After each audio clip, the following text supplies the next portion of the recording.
WTC, 60 minutos, pela Demais TV, a TV do nosso tempo. Deixar aqui um grande abraço. A semana passada eu falei com parte do pessoal lá do PSDC, da Democracia Cristã, e depois ele falou, mas Barreto, nós ficamos aqui fora? Não, são todos nossos amigos e companheiros de trabalho. Então vai o nosso caloroso abraço aqui para o doutor Caio, nosso magnânimo doutor Caio, para o doutor Samuel, para o Marcos, lá do Departamento Jurídico. Vai lá o nosso grande abraço lá para o Rubens Pavão, que é o diretor nacional de marketing da Democracia Cristã.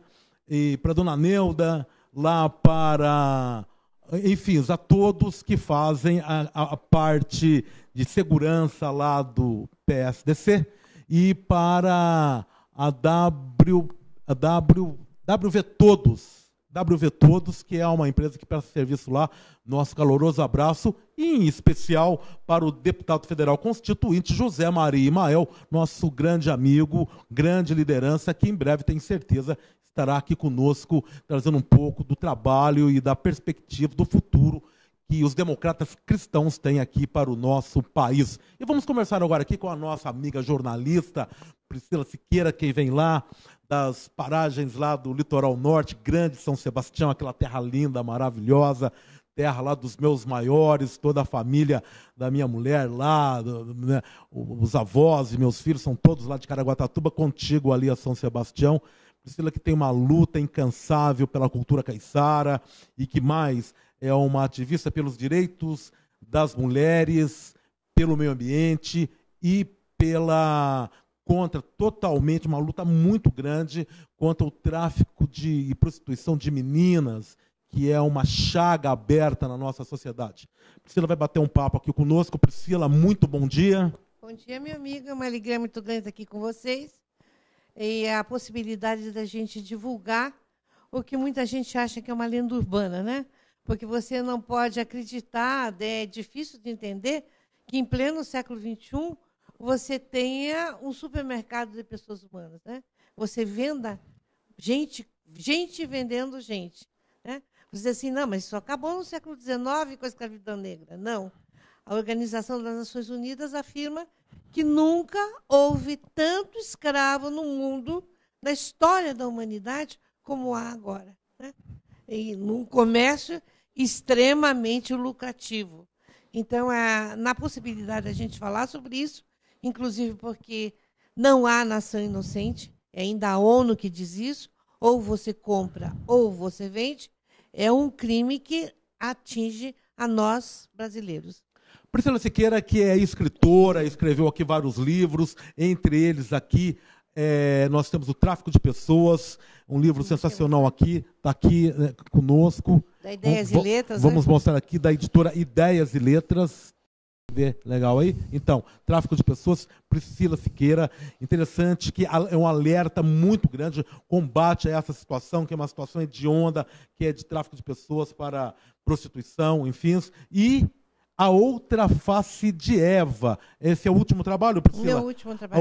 A Outra Face de Eva, que também mostra as relações aqui e a cumplicidade aí entre vários setores da sociedade, inclusive da religião, para as coisas estarem dessa deformidade. Eu não diria que da forma, eu diria que é para as coisas que estarem dessa deformidade como estão hoje. Priscila, tem uma luz no fim desse túnel? Bom, o que nos move é a esperança, não é mesmo? Porque se você não tiver esperança, você fica em casa ou dá um tiro na cabeça, né? Claro que é difícil, eu acho que não é para a nossa geração. Eu nasci numa geração que estava numa ditadura, participei da minha juventude numa ditadura e, de certa forma, vivemos uma ditadura agora, porque eu acredito que é um governo que é extremamente contra a situação do povo, né? E por que a gente fala isso? Porque uma das causas do tráfico humano, a professora Maria Lúcia Leal, da Universidade de Brasília, ela é muito sucinta em dizer: o tráfico se dá, a rota do tráfico é a rota da grana, das regiões pobres do planeta para as regiões ricas do planeta. Então, você tem aqui uma menina que mora lá no interior do Piauí, a madame chega lá e fala para a mãe dela: Eu vou levar essa garota para casa, mas ela vai trabalhar comigo, mas ela vai estudar. A mãe que tem 10 filhos diz, bom, graças a Deus, tem uma menina que vai saber ler e escrever na minha família. Ela vai para a casa da madame, trabalha 10, 12 horas, e no Brasil, uma estatística que tem, que o trabalho escravo infantil, maior índice se dá no trabalho doméstico, recai sobre meninas, de 8, 9, 10 anos, que até tem que botar banquinho no tanque, tem que botar banquinho na pia.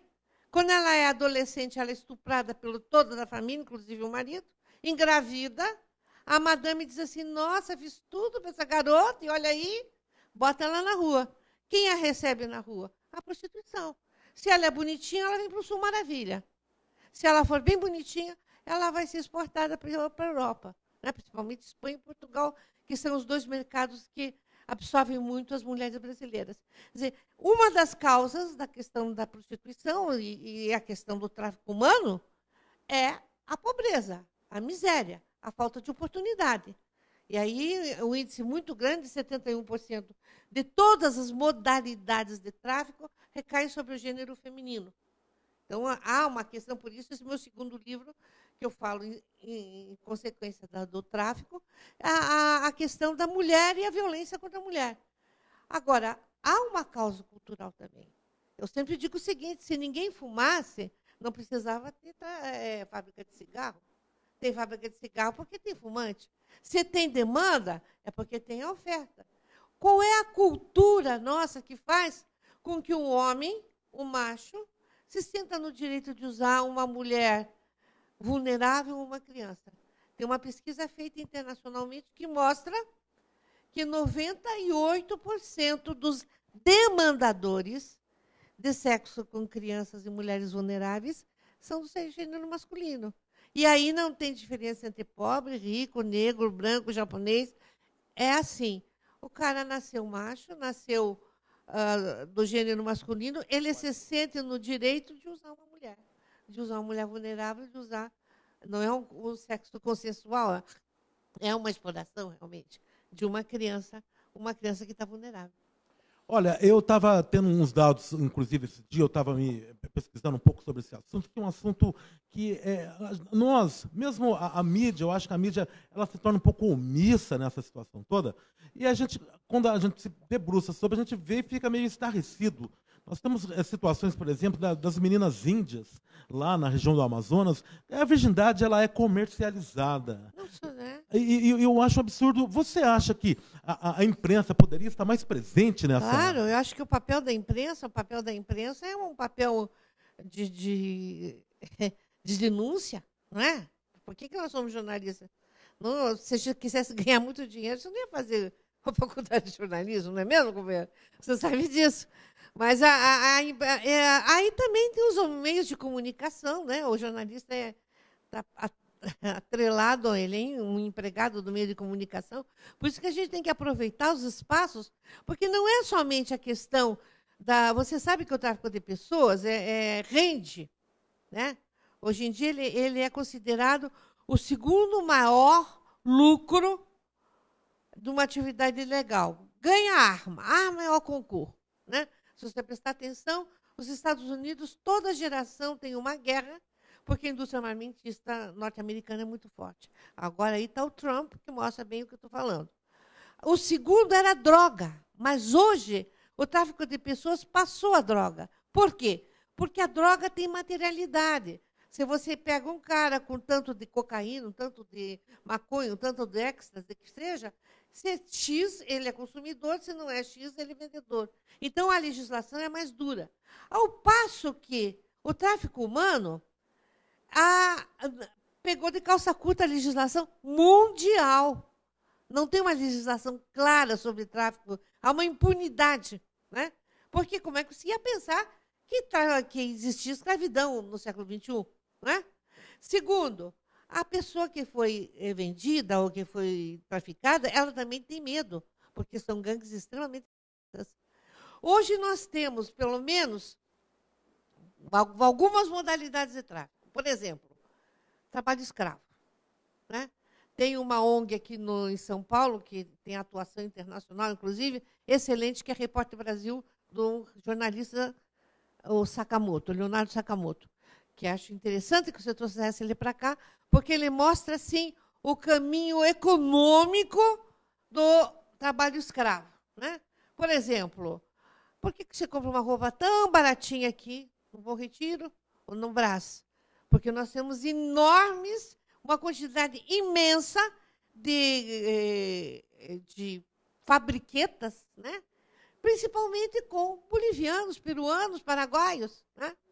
O ano retrasado, teve um cara que estava vendendo 2 bolivianos por R$ 1.000 cada um, no meio da rua. Eles vêm trabalhar em oficinas que são oficinas de costura que têm condições de trabalho horríveis. Né? E você sabe que tem muito. Agora, com esses refugiados, então, a situação piora muitíssimo. A situação de desrespeito aos direitos humanos. Né?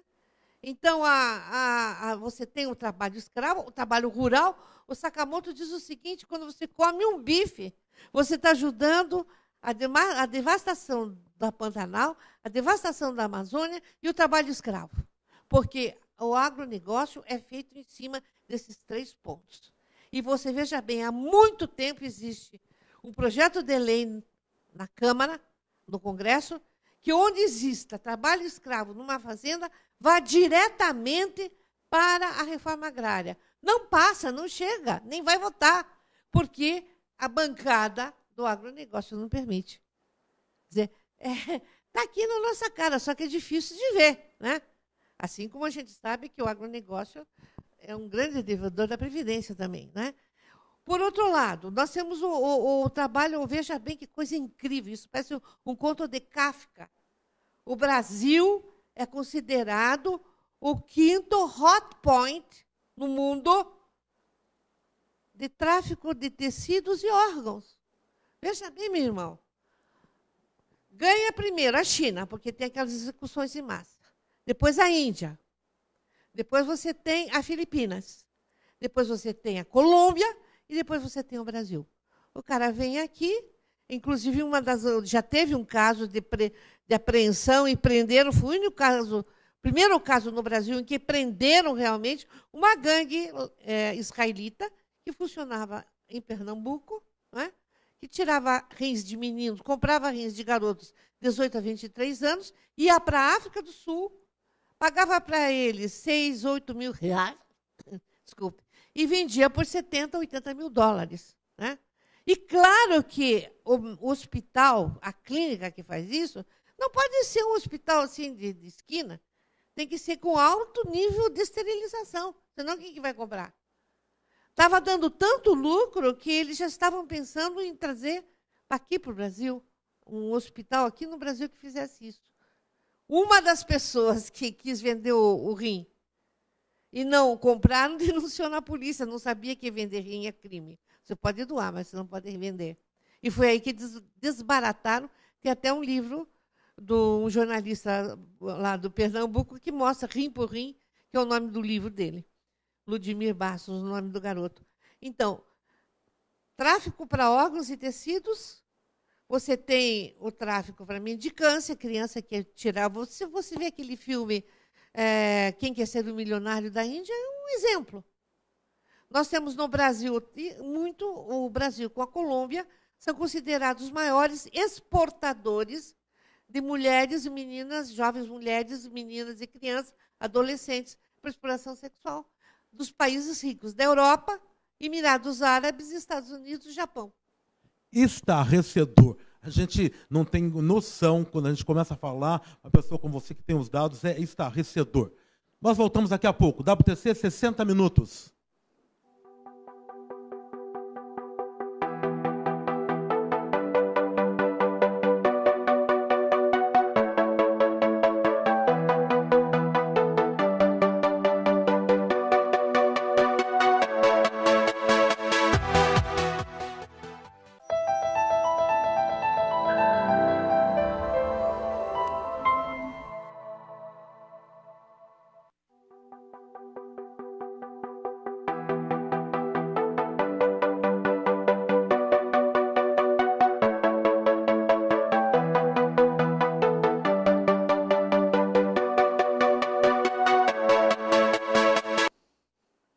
WTC 60 Minutos, pela Demais TV, a TV do nosso tempo. Hoje aqui agora conversando com a Priscila Siqueira. Nós preparamos aqui um pequeno vídeo, aqui um pequeno documentário que a Camila vai trazer para nós na tela, que dá um pouco alguns dados dessa coisa que nós estamos vendo, que é simplesmente, chega a ser inacreditável. Camila, põe na tela, por favor.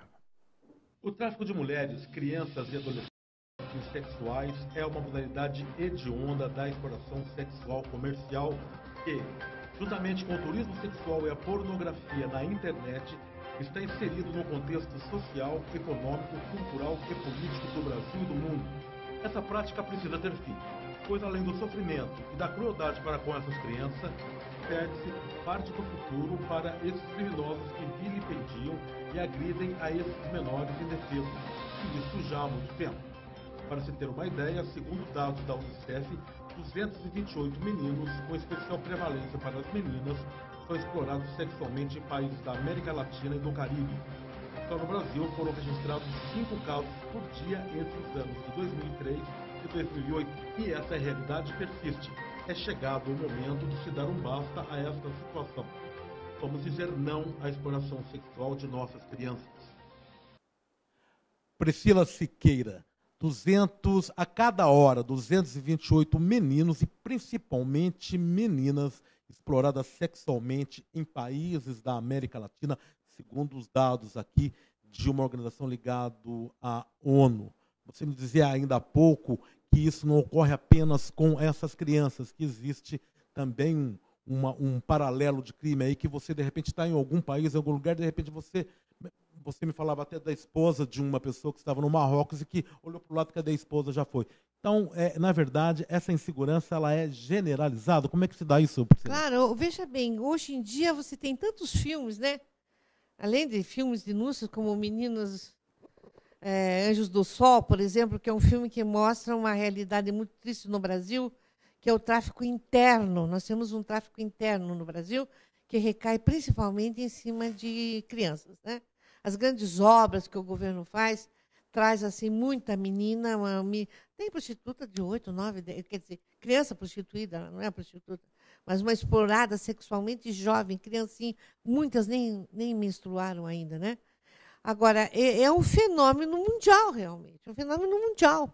Os países, por exemplo, na ONG que eu trabalhava, que eu sou aposentada, Serviço à Mulher Marginalizada, que depois nós até mudamos o nome para Serviço de Prevenção ao Tráfico de Mulheres e Crianças, a gente tinha a Igreja Reformada da Noruega, a Igreja Protestante Luterana, que nos dava muito suporte para trabalho. Então, a gente tinha condições de viajar muito pelo país todo, né, pelo mundo todo. E a gente viu o seguinte, na União Soviética, todos aqueles países que empobreceram, porque a União Soviética não dava mais apoio econômico, era incrível, né? Incrível. Por exemplo, a menina queria ir para a Europa porque a população masculina sai para trabalhar. Fica lá o velho, a criança e a mulher. A mulher quer trabalhar também para mandar dinheiro para a família. O que acontece? Ela não quer ser ilegal. Ela, por exemplo, no caso, vai para a Holanda. A Holanda, ela é médica, ela é professora, ela é filósofa, mas lá na Holanda ela só consegue um trabalho legalizado de prostituta. Então ela vai ser prostituta, sabe? É terrível isso, é muito terrível. Nós estamos numa situação assim mundial muito triste, né? Você vê, não só politicamente, toda a direita chegando no mundo todo, na Europa, nos Estados Unidos, na América, na Europa, quer dizer, uma coisa muito triste que está acontecendo e que tem. Na realidade, quando você trabalha com tráfico, com condições socioeconômicas, condições de devastação, direitos humanos, em última análise, está ligado a um projeto que o Darcy Ribeiro chamava civilizatório. Um projeto que não é baseado no valor do ser humano, da pessoa humana, mas é baseado no lucro. É baseado no lucro. No século XVIII, XIX, o Karl Marx já falava, no capitalismo tudo é mercadoria. E eu acho que o tráfico de pessoas mostra claramente o que você quer. O peito da mulata ou o peito da branquela ou a bunda da mulata? É assim que eles perguntam. Vá num hotel aqui, abra o booking que eles dão para você. Escolha quem você quer. E se for criança, meu senhor, e ela se machucar, tem uma taxa extra. Ora, meu Deus do céu, isso aí não é tráfico? Claro que é tráfico. Ele não acontece apenas para outros países, internamente, essa O exploração. Brasil tem uma sensação terrível, porque nós somos, com a Colômbia, considerados os maiores exportadores, e a linguagem é uma linguagem econômica, né? Maiores exportadores de mulheres, crianças e adolescentes, principalmente no gênero feminino. Também tem a exploração de garotos, mas principalmente gênero feminino. Nós somos um país de transição. Os países da América Latina, quando eles querem ir, por exemplo, para a Europa, para outros países, tem muita menina que fica em Guarulhos, esperando a documentação, que resolva a situação da documentação dessa criatura, e aí ela é um país de transição. Nós somos um país que também importamos mão de obra escrava. Né? Não só para a prostituição, na divisa seca do Brasil, que é muito grande, mas principalmente para o trabalho escravo, na confecção de roupa. Né? E nós somos um país que tem o tráfico interno. Então, você veja bem, a nossa situação é uma situação extremamente complexa. Somente no 2000, o Brasil assinou o Protocolo de Palermo, que é um protocolo que se compromete a lutar contra o tráfico de pessoas. Quando chegou em 2005, nós tivemos, 2006, o primeiro Política Nacional de Enfrentamento ao Tráfico, 2008, o primeiro plano, porque você vai fechando com ações objetivas o que você tem que fazer, e 2011 teve o segundo plano, mas parou, é uma política que parou. Aqui em São Paulo, por exemplo, no litoral norte paulista, e por que eu estou falando do litoral norte paulista? Porque o litoral norte paulista, São Sebastião, Caraguá, Ubatuba e Ilhabela, juntamente com o sul de Minas Gerais e o Vale do Paraíba, uma pesquisa feita pela Universidade de Brasília, uma ONG ligada à Universidade de Brasília, 2003 já mostrava que essas 3 regiões são fornecedoras de garotas para uma rota que existe na Dutra. E a gente já vê, tem indícios fortíssimos de tráfico de meninas no canal de São Sebastião.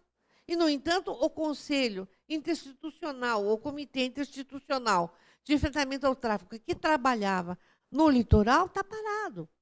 Sabe? Eu acho que a gente tem que... A população tem que perceber que tem que pressionar os governos para que isso está constituído como um dever do Estado e o Estado está se omitindo. Você sabe, Priscila, que é uma experiência pessoal minha. Há anos atrás eu acompanhei uma expedição, inclusive com a jornalista Raquel Salgado, que foi minha companheira lá no jornal Vale Paraibano, enfim, grande amiga sua também, e nós fomos acompanhar uma expedição nas chamadas comunidades isoladas ali da região do litoral norte, falando do litoral norte. E são ilhas onde você tem comunidades que foram oriundas daqueles escravos que vinham na época da colonização, e aqui eles faziam ali os seus pontos, enfim, constituíram família e gerou grandes populações que estão até hoje. Você vê pessoas loiros azuis naquelas ilhas lá, e existia um problema que eles ficaram ali. E existia uma demanda de muitas meninas nessas condições, isso foi dito lá, dessas condições, dessas meninas que saíam e vinham trabalhar aqui no continente, e aqui elas acabavam, de repente, acontecendo 1000 coisas, voltavam para a ilha grávida, e muitas delas levavam, inclusive, doenças do continente para essas comunidades, que não estavam preparados, não tinham anticorpo para isso, e acabava provocando um problema de saúde enorme. E, inclusive, a Petrobras foi quem patrocinou essa expedição, porque estavam um tanto quanto alarmados com essa situação que estava ocorrendo naquelas ilhas isoladas ali. Né? Então, eu acredito que ainda há muita disparidade aqui no Brasil, e isso aqui, Estado de São Paulo, próximo a nós. Né? Você diria que essa situação, ela se deve também, Priscila, à natureza humana? Como é que você classifica? Porque é impossível. Isso é uma modalidade econômica, mas como o homem, com toda essa evolução tecnológica, ainda está traficando pessoas, escravizando pessoas. Né? Grana, meu querido, grana. É difícil você fugir, né? Você ter um caráter, ter uma ética que você não se deixa contaminar. Dar dinheiro é o que a gente está vendo. Dar dinheiro, tudo bem. Né? Isso aí realmente é muito difícil de você entender como é que uma pessoa pode dormir, né? Explorando uma criança, explorando uma mulher, explorando uma pessoa que está em dificuldade. Né? É porque muitas vezes eu tenho um caso concreto. Eu estava uma vez em Rondonópolis, Mato Grosso, com a pastoral da Igreja Católica, pastoral da mulher marginalizada, que a gente chama, conversando com as prostitutas. E chegou uma hora, uma menina falou assim para mim, madame, e madame é a forma mais assim, respeitosa que elas têm de tratar uma pessoa. Madame, elas tratam a proxoneta delas, né? A que explora elas. Madame, eu tenho que me arrumar para trabalhar. Eu estava no quarto dela, falei, tudo bem, se arrume. Se arrumar para ela foi ficar nua e passar óleo. E eu vi na minha frente uma das mulheres mais bonitas que eu tinha visto na minha vida. Elas têm assim o biotipo da Luísa Brunet, que é misturado índio com branco, com negro, aquele cabelo preto grande, enorme, liso, um corpo fenomenal, uma menina bonita. E ela virou para mim e falou assim, sabe, madame, eu estou indo para a Espanha. Eu disse, filha, não faça isso, porque é horrível, você vai ser traficada. Eles têm uma pesquisa que mostra, eles dão para você o passaporte, eles dão para você R$1.000 para você passar na alfândega, uma roupinha bonitinha para você passar, né? E $1.000 para não dizer que você não está com dinheiro nenhum. Só que quando você chega lá, eles tiram de você esses $1.000, tiram o passaporte e não tem jet lag, garota. Você tem que começar a trabalhar imediatamente porque tem gente esperando carne nova. E sabe o que mais? Prova assim, o quanto que você vai ganhar por programa e quanto que você tem que pagar, foi feito o cálculo. Você vai ter que ter 4.500 relações sexuais para pagar as primeiras despesas que eles fizeram com você. Sendo que você mora no bordel, você come no bordel, se você precisar um OB, eles que vão te prover, você vai telefonar para a tua família, ele é perto, ele que vai pagar. Significa, isso é trabalho escravo, você nunca vai sair. É que nem o cara que vai para a fazenda e só pode comprar na venda do patrão, quando ele diz tem 5 anos que eu quero ir embora, não dá porque você está devendo mais do que você tem para receber. Aí ela falou para mim assim, olha, madame, é o seguinte, eu tenho um filho de 2 anos, que o pai sumiu. Tem um casal de pais doentes que dependem de mim. Tem uma renca de irmãos que só comem se eu botar comida na mesa. Aí ela calou minha boca quando ela disse, se a senhora fosse eu, a senhora também ia. E eu sentei até na cadeira dela, quando eu levei um susto assim, né? Porque, na realidade, é isso. Ela sabe o risco que ela está correndo, né? Ela é uma mulher de 23 anos, mas qual é a diferença entre ela e eu? Eu tive educação, família, cultura, respeito, e ela não teve condições. Né? Então, na realidade, é aquilo que eu te falei. Quanto mais pobreza a gente tem, mais oferta para esse crime nós vamos ter. Parece que é uma coisa que ainda vai demorar algum tempo para que nós chegamos a uma conclusão satisfatória, o que não há processo de evolução. Não saberia nem como dizer isso. De qualquer maneira, eu agradeço muito a Priscila ter trazido esse assunto até nós hoje. Ela que é uma batalhadora incansável. Eu acho que todos nós temos que estar alerta, nós que temos filhos, netos, que temos, enfim, amigos, que vivemos em sociedade, devemos estar alerta. A sociedade fecha muitos olhos para esse tipo de coisa que está acontecendo. E eu acho que uma participação da Priscila, o trabalho dela e das pessoas que lutam com ela é de extrema importância. Vamos olhar para o nosso próximo como próximo mesmo, como um semelhante que precisa do nosso respeito. Eu agradeço muito a sua presença, Priscila. Gostaria que você voltasse outras vezes para nós continuarmos esse assunto, que ele não se esgota. E eu infelizmente, tenho a impressão que não vai se esgotar de imediato. E você já é nossa convidada para um outro bate-papo. Sempre lembrando que o WTC 60 Minutos é um programa que procura trazer assuntos de grande interesse, sempre nós olhando pelo lado aí do coaching, o lado aí das propostas da neurolinguística, que há uma solução. Saímos do ponto aonde estamos e chegarmos num ponto almejado. Priscila, eu gostaria de umas considerações finais. Muito obrigado pela sua presença aqui conosco, hein? Então, eu só queria lembrar o seguinte, eu vi uma pesquisa na Datafolha que mostrou que 50% das pessoas no Brasil considera que a mulher traficada, ela é culpada. Ela dizendo de vítima, ela é culpada porque ela procurou uma vida fácil.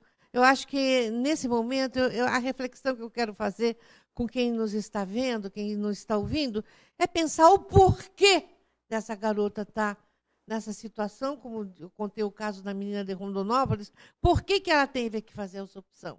Será que, se isso acontecesse com a gente, nós não estaríamos na mesma situação? É aquilo que você falou, olhar para o outro como o outro não sendo um cara isolado, um cara que não aparece, um sujeito transparente na nossa vida, mas alguém que é filho de Deus e cidadão brasileiro e merece o mesmo respeito que eu tenho.